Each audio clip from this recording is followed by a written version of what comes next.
Kalau semisal di rumah itu jangkep, lengkap bapak dan ibu itu, dan dua-duanya berfungsi. Kok dua-duanya berfungsi? Soalnya ono ya wong lanang, ning omahe dadi lanang-lanangan tok. Nah, jadi yang berfungsi mung brengose tok. Loh kok bisa begitu? Masya Allah, bukankah kita ingat di antara yang menyebabkan orang itu menjadi mandul, dalam hadis itu terdapati, padahal punya banyak anak, maksudnya piye iki? Duwe anak kok mandul? Mandul dalam hadis ini dimaksud adalah orang yang punya banyak anak tetapi anaknya tidak memberi manfaat apa-apa bagi kedua orang tua selama ada.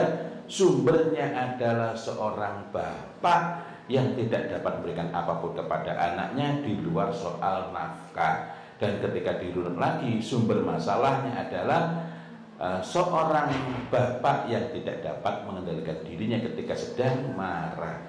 Lagi-lagi.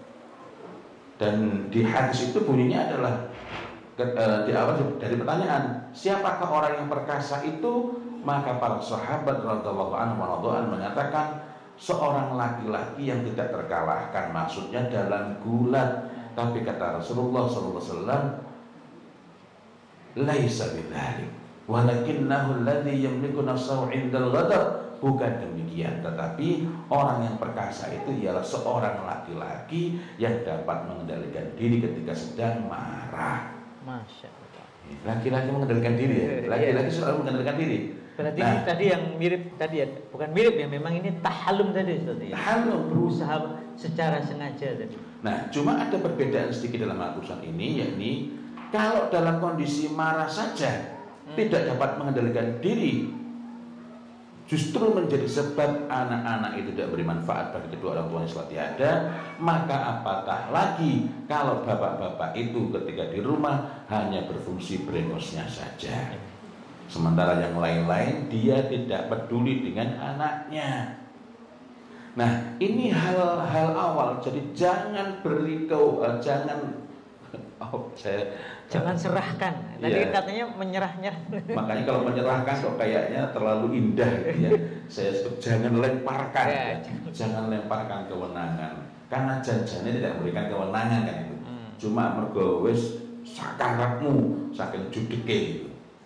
Nah, terus kalau nggak diberi kewenangan apa yang perlu dilakukan? Tadi itu yang pertama. Yang kedua adalah tetaplah menegakkan batasan yang jelas, aturan yang jelas. Ini kadang-kadang kemudian dinyang.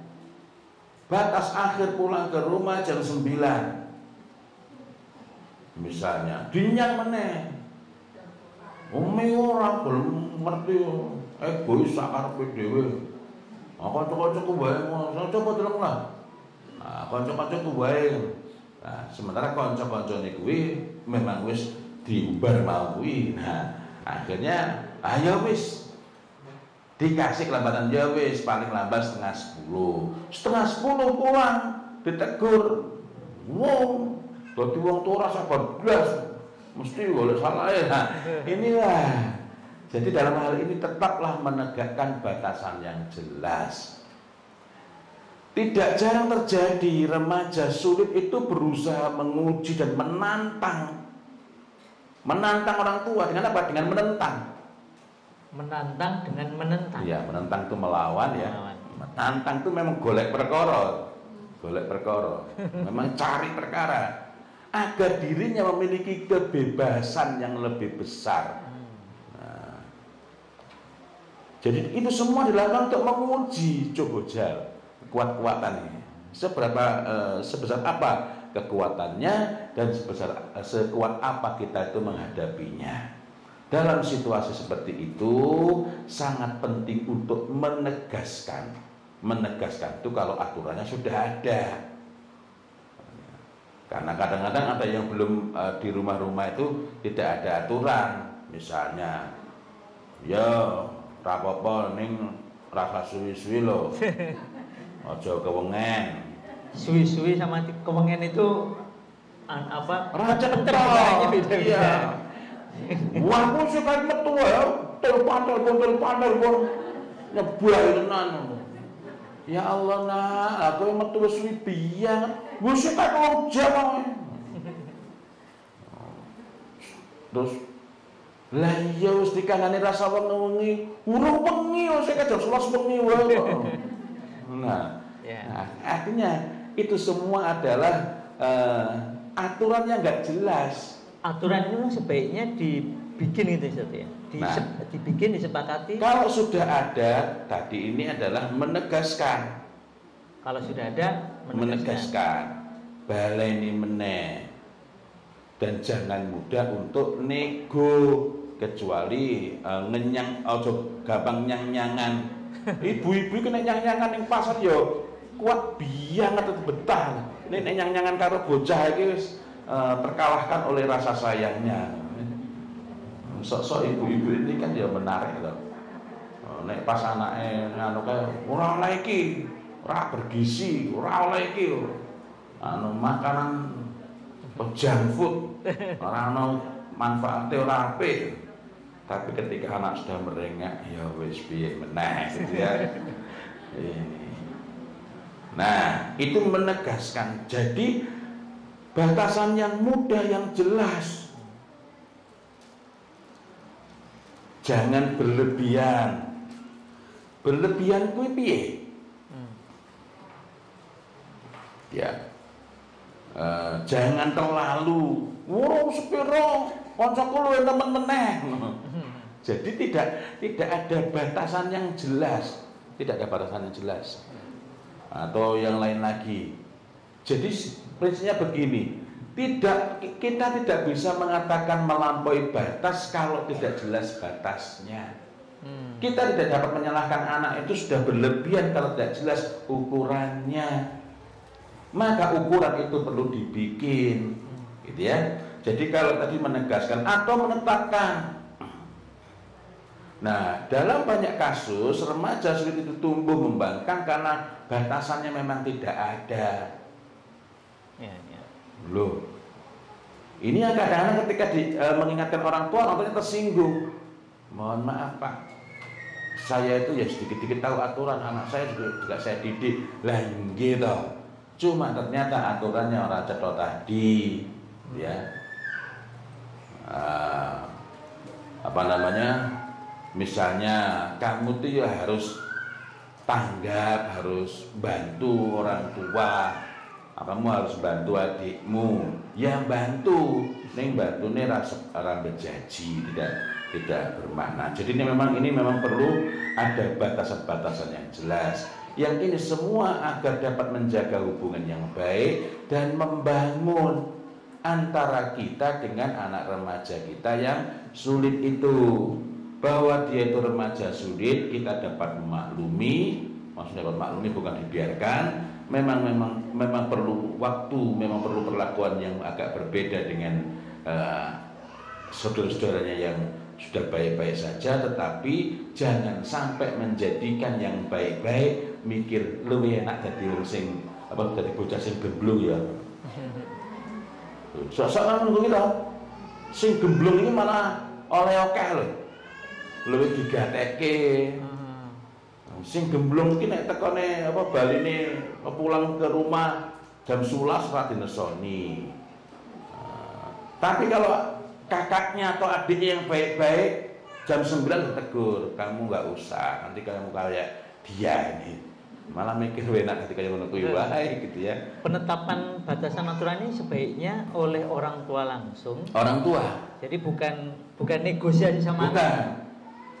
Apa nggak boleh melibatkan anak? Boleh untuk anak yang memang sudah memang dari awal baik-baik saja gitu ya. Terlihat dia ini orientasinya bagus, yang dia pikirkan tuh hal-hal yang bagus, malah dapat kita ajak untuk diskusi. Saya jadi teringat ada sebuah sekolah, saya nggak perlu sebutkan sekolahnya, itu cuma waktu itu saya diminta untuk mengisi kegiatan sekolah itu, dan saya memang tidak menyampaikan materi waktu itu.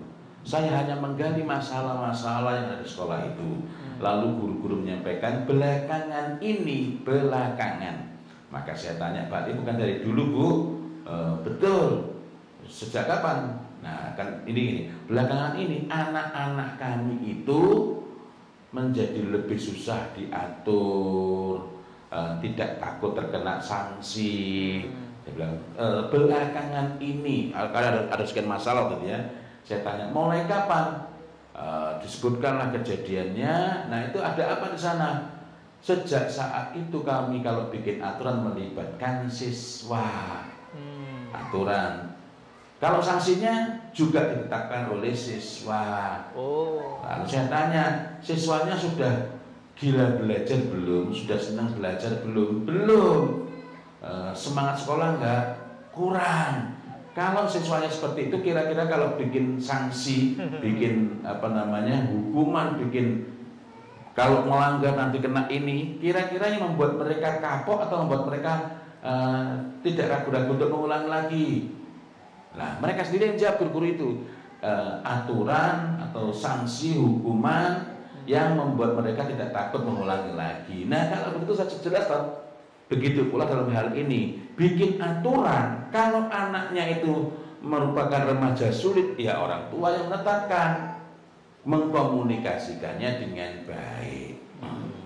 Nah, artinya dari sini kita perlu berbicara mengenai batasan, ya, batasan yang paling efektif itu gimana? Entah itu aturan dasar, aturan umum, aturan keluarga, atau tata krama secara umum adalah yang fair, ya, adil gitu, adil, masuk akal, ya, dan ditegakkan secara konsisten. Aturan sebaik apapun kalau nggak ditegakkan secara konsisten itu menjadi masalah.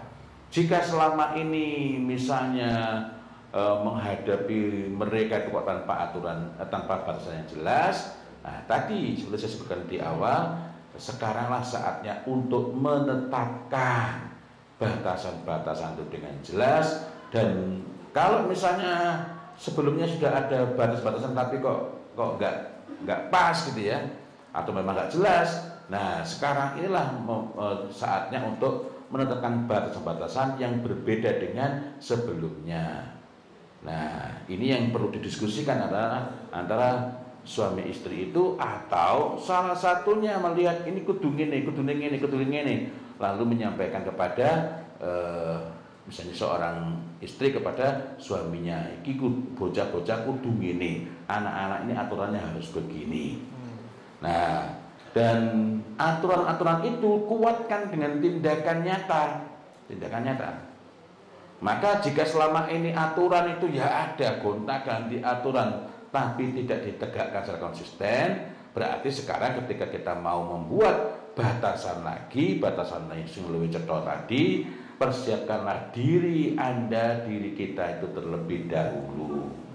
Saya sering menekankan dalam menghadapi berbagai masalah, persiapkan dulu. Kadang-kadang begitu mendengar begini, kamu merokok langsung nanti dia harus bikin begini. Persiapkan. Kenapa? Karena ketika kita membuat aturan itu mesti ada penentangan, gitu ya. Kok mesti ada penentangan? Ingat, kita sedang berbicara mengenai remaja sulit. Sing apik-apik kayak serasa dikhawatirkan terlalu besar ya. Bukan berarti kita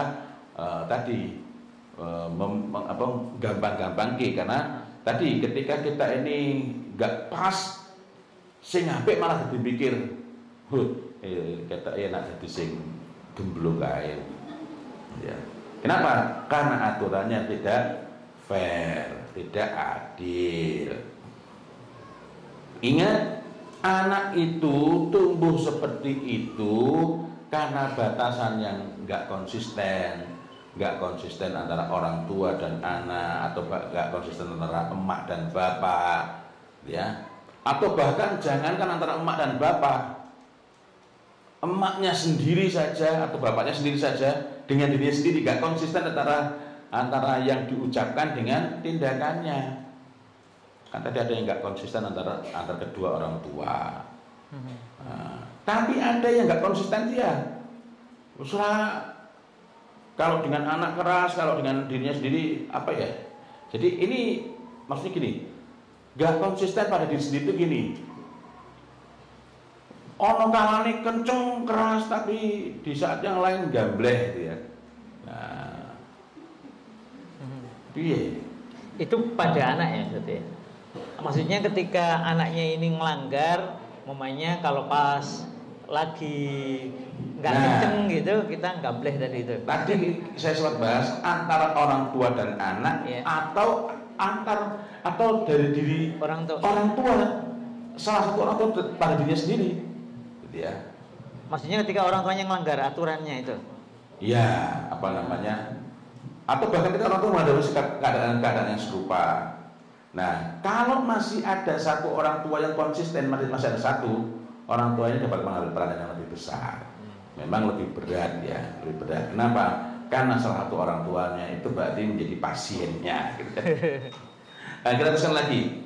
Jadi ketika apa namanya, kalau orang tuanya nggak konsisten berarti orang tuanya sendiri apa namanya perlu bantuan. Nggak konsisten itu nanti juga misalnya ini nggak boleh, tapi ketika orang tua lagi perlu dibantu anak, ayo wes apa-apa itu. Ya. Nah, tetapi di luar soal aturan-aturan tadi, kok di luar soal-soal tadi ya, hal penting dalam semua situasi itu ialah yang harus dijaga betul adalah sikap respek, sikap hormat anak kepada kita. Ini yang harus dijaga betul. Kalau tidak ada, artinya ini yang bukan kita mau gila hormat. Ini yang perlu diperbaiki lebih dulu dibanding batasan-batasan tadi. Ya. Jadi mengenai penghormatan tuh, hormat sebagai orang tua maupun hormat terhadap aturan-aturan itu. Nah, tapi kalau dia hormat, maka berikanlah, tunjukkan pula sikap yang baik, sikap yang respek kepada anak itu. Nah, yang ketiga, sebenarnya ini hanya menegaskan saja, bersikaplah yang tegas, bukan kasar. Ini semua memudahkan anak remaja menghormati batasan, walaupun awalnya menentang. Ya. Oh ya, contoh nggak konsisten itu gimana? Sebagian orang tua membuat aturan dalam satu kondisi tertentu, misalnya anak bikin ulah, disuruh duduk di kursi tenang, misalnya di ruang tenang, nggak boleh kemana-mana, apapun yang terjadi keluar nggak boleh keluar. Lah kok hujan, panik, jemuran banyak, lalu anak dikerahkan. Nah, dalam situasi ini kadang-kadang anak menunjukkan tiba-tiba menjadi baik, mau mau bantu. Oh iya nak, makasih nak ya, makasih nak ya, kamu mau bantu, tapi kamu masih tetap di sini. Kamu masih tetap di sini. Nah ini saya tadi lagi mikir-mikir golek contoh nih mana. Nah, jadi ini tetap, ini kan kita lagi lagi perlu bantuan, lah kok yang membantu sedang dihukum gitu. Nah, sedang dihukum nggak boleh ngapa-ngapain. Nah, ini yang kadang-kala membuat orang tua berpikir jangka pendek. Jadi dalam situasi seperti itu, kita tetap menunjukkan penghargaan, hormati itu. Makasih nak, masya Allah, makasih nak. Tapi kamu tetap di sini dulu. Nanti kalau basah kalau kena panas akan kering. Tetapi aturan yang nggak konsisten itu membuat anak berpikir, coba rata rewangi. Anak bisa mengeluarkan ancaman-ancaman untuk hal-hal yang serupa atau yang lebih besar lagi. Nah, itu saya kira jadi yang ketiga tadi, bersikaplah yang tegas, bukan kasar. Yang pertama tadi Ustaz, jangan lemparkan kewenangan kepada anak. Tadi nggih. Jangan lemparkan kewenangan. Kemudian yang kedua tadi berikan batasan. Setelah jangan lemparkan aturan tadi, jangan lemparkan kewenangan tadi, lalu kita berbicara mengenai hal-hal mengenai untuk itu diperlukan batasan. Nah, untuk batasan itu ada 3 hal. Pertama, tenang itu merupakan merupakan aturan, semacam aturan penting dalam menghadapi remaja sulit. Tetap tenang. Kemudian yang kedua tadi adalah tetaplah menegakkan batasan yang jelas. Jadi yang pertama itu ada batasan ini, dan ketika remaja sulit itu menunjukkan penentangan, menunjukkan pelanggaran, tetap tenang. Yang kedua, tetaplah menegakkan batasan yang jelas. Yang dalam urusan ini menegakkan batasan itu dibedakan menjadi yang pertama, menegaskan jika sudah ada aturannya, ada batasannya.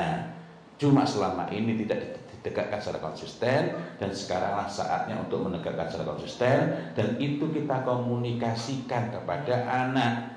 Dan dalam hal ini berarti kita juga perlu mempersiapkan diri.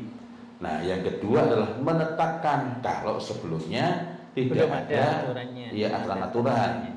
Kemudian yang ketiga tadi adalah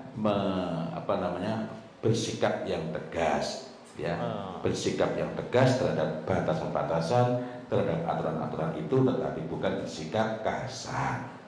Yang ketiga ini, yakni bersikap tegas bukan kasar, itu akan memudahkan remaja kita, remaja sulit itu menghormati batasan-batasan, walaupun awalnya dia menentang, awalnya melanggar, awalnya tampaknya merendahkan, tapi ini kan ingat kaidah pertama tadi, tetap tenang dulu. Wallahu a'lam bishawab.